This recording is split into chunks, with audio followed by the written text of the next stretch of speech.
पिँढीमा बसी औँला भाँची छोराको आउने दिन गन्दैछिन्।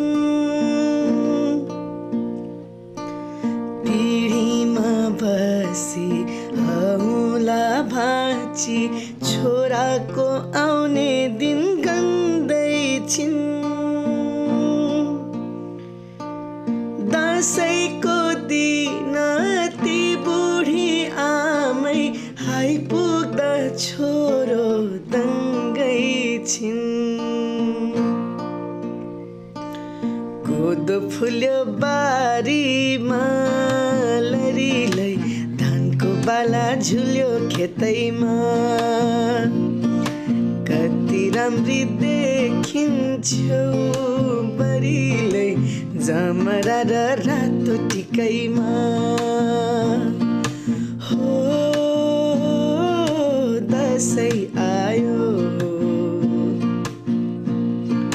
हो